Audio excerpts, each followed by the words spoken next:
بسم اللہ الرحمن الرحیم۔ جنات کو حاضر کرنے کا بہترین آزمودہ اور زبردست عمل، وہ بھی آذان شریف سے۔ جو دوست احباب جنات کا شکار ہیں، جنات کو حاضر کرنا چاہتے ہیں، ان سے اپنے تمام مسائل کو پوچھنا چاہتے ہیں، تو وہ دوست احباب ہماری اس ویڈیو کو آخر تک ضرور دیکھیں۔ السلام علیکم ورحمۃ اللہ وبرکاتہ۔ عملیات کی باتیں چینل میں آپ کو خوش آمدید کہتا ہوں۔ امید کرتا ہوں کہ آپ سب لوگ خیر و عافیت سے ہوں گے۔ اللہ رب العالمین کی بارگاہ اقدس میں دعا ہے کہ رب کائنات آپ سب کو صحت، عافیت، تندرستی، امن، سکون والی زندگی عطا فرمائے۔ ناظرین محترم، جن دوستوں نے ابھی تک میرے چینل کو سبسکرائب نہیں کیا، سبسکرائب بھی کریں، شیئر بھی کریں، لائک بھی کریں اور بیل آئیکن کے بٹن کو ضرور پریس کریں تاکہ آنے والی ہر اپڈیٹ آپ کی خدمت میں پہنچتی رہے۔ آئیے دوستو عمل کی جانب بڑھتے ہیں۔ عمل کیا ہے؟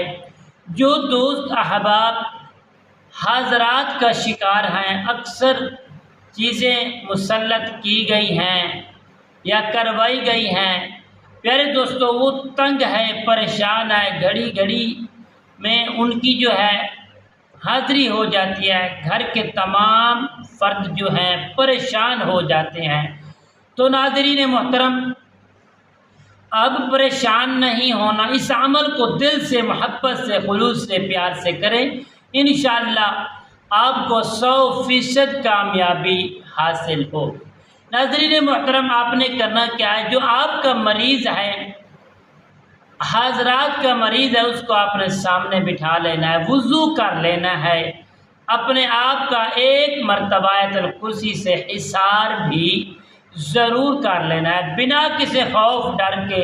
آپ نے اپنے مریض کو سامنے بٹھا کر آپ نے اس کے دائیں کان میں 3 مرتبہ پیارے دوستو آپ نے پڑھنا ہے، اللہم صلی علی محمد و آل محمد۔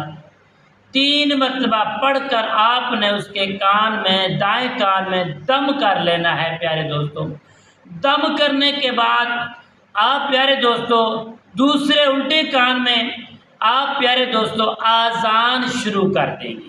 جب آذان آپ 3 مرتبہ آذان پڑھیں گے تو وہ جو مریض ہے اس کی جو کیفیت ہے پیارے دوستو، اس مریض کی جو آنکھیں ہیں وہ سرخ ہونا شروع ہو جائے گی اور وہ تڑپنے لگے گا، پریشان ہونے لگے گا۔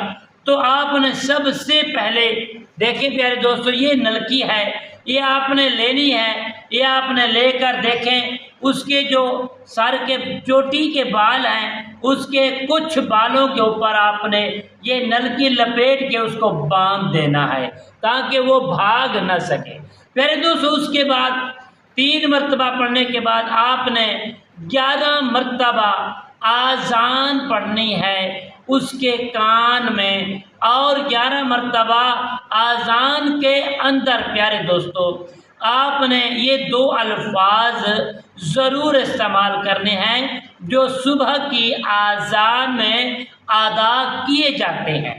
الصلاۃ خیر من النوم، یہ ہر دفعہ آپ آذان میں یہ 2 الفاظ ضرور اضافہ کریں گے، انشاءاللہ اس سے وہ زیادہ طاقت سے حاضر ہوگا۔ جب وہ حاضر ہو جائے گا آپ نے وہ دھاگا نہیں کھولنا پیارے دوستو، آپ اسے پوچھیں گے، بات چیت کریں گے اور اس کے بعد جو بھی ہے وہ جنات حاضر ہو کر آپ کو بتائے گا۔ پیارے دوستو اس کے چیخنے چلانے سے آپ نے کسی قسم کا پانی مانگے گا، آپ نے کچھ بھی نہیں دینا، وہ کمزور ہو جائے گا۔ اس کے بعد پیارے دوستو آپ نے سجے کان میں، سیدھے کان میں آپ نے 11 مرتبہ اقامت پڑھنی ہے۔ پڑھنے کے بعد آپ نے بول چال نہیں کرنا، اور مضبوطی سے پکڑ کر رکھنا ہے۔ اس کے بعد آپ نے یہ جو دم کرنے ہیں انشاءاللہ اذان اور اقامت 11 مرتبہ پڑھ کے پیارے دوستو جب اذان میں یہ 2 لفظ اضافہ کریں گے الصلاۃ خیر من النوم اور اقامت میں قد قامت الصلاۃ ضرور استعمال کریں گے۔ اس کے بعد پیارے دوستو آپ نے ایک چھوٹی سی بوتل پانی ہو، پانی کے اوپر دم کرنا ہے۔ پانی کے اوپر دم کر کے پیارے دوستو دھاگا کھولنے سے پہلے دیکھیں یہ جو ہے یہ سونف ہے پیارے دوستو، ادھی شٹا کی سونف لے کر پیارے دوستو آپ نے کرنا کیا ہے، دھاگا کھولنے سے پہلے اس کے بدن سے دائیں بائیں 7 بار پھیر کر آپ نے پیارے دوستو اس کا دھاگا کھول دینا ہے، اور اسے قسم بھی لے لینی ہے کہ آئندہ آؤ گے کہ نہیں۔ وہ جب قسم اٹھائے گا حضرت داؤد علی نبینا علیہ الصلاۃ والسلام کی، تو انشاءاللہ یہ 3 بار عمل کرنے سے ہمیشہ کے لیے حاضرات کا معاملہ جو ہے آپ کا انشاءاللہ اللہ کریم کے فضل و کرم سے ختم ہو جائے گا، اور یہ چیزیں آپ کے مریض کے اندر کبھی داخل نہیں ہوں گی۔ السلام علیکم ورحمۃ اللہ وبرکاتہ۔